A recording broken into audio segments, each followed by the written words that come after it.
you, as a screenwriter, you are the author of Hannibal and Narcos, which were very successful. They are about negative people, bad characters. Why do you think these negative characters are so successful with the public, the audience? Well, first of all, I worked on both of those shows. I'm a co-creator of Narcos. Brian Fuller created Hannibal, but I was a writer on that show. I think people, some television is about escaping your daily life and seeing problems solved. Other television is about watching characters who contain within their souls a darkness that we as human beings don't want to express in our daily lives but are fascinated to watch. Obviously, Hannibal is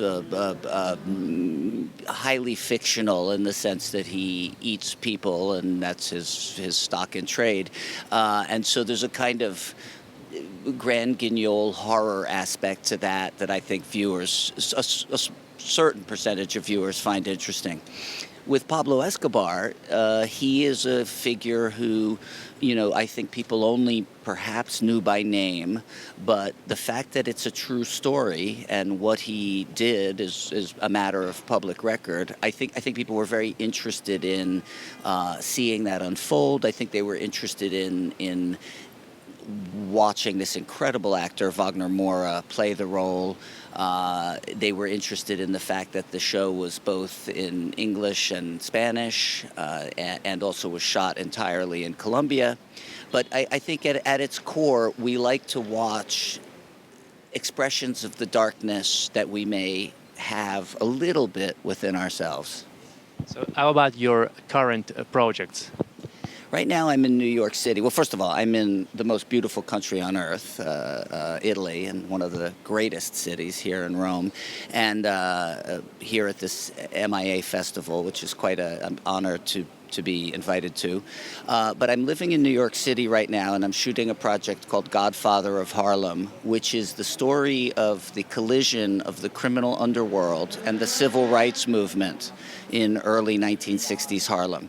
It stars Forest Whitaker, Vincent D'Onofrio, Giancarlo Esposito, a whole bunch of wonderful actors, Chaz Palminteri, Paul Sorvino, and it's a mob show. It's a gangster show, but it has to do with how crime becomes a stepping stone to seeking civil rights. And so it's a very unusual angle on a show. Forest Whitaker is brilliant. All of the actors are brilliant, and it will eventually come to television here. Il Padrino di Harlem. It's a new perspective, crime and rights. Yes, and I think today to be able to cut through the many options that viewers have to make yourself stand out, you have to have conceptual ideas that are very fresh and interesting and that you haven't seen before. And so we've all seen, and in fact Italy makes the very best of these shows, the gangster drama.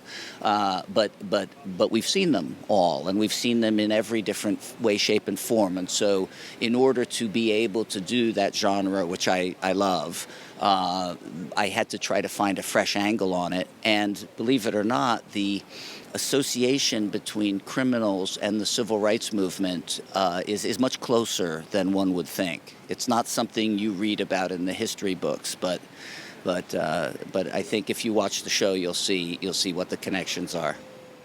So in the past, you worked for NBC and then for Netflix. What are the main differences between these two companies? Well, the fundamental difference about working on a broadcast network like NBC is that you have commercial breaks in between the portions of the show. That is what pays for the show. And you also have restrictions because it's free to everybody to get NBC. You have restrictions on what you can say, what you can have characters do. There are standards one has to uphold, and that's understandable because any child can turn on the television and watch NBC. That doesn't necessarily have to be a bad thing, but it is a constraint. And at Netflix, of course, because it's a subscription service, and presumably kids don't watch things they're not supposed to watch. You can do anything, and you have no commercial breaks. So for a writer, there's an incredible freedom to use words that you can't use on broadcast television. You don't have to write a false moment of jeopardy so that people will come back from the commercial. You have latitude to just simply tell the story as you see fit, and to explore all the, as we said before, the dark edges of human experience, and without any constraints. And so last question is about your impression of this MIA here in Rome.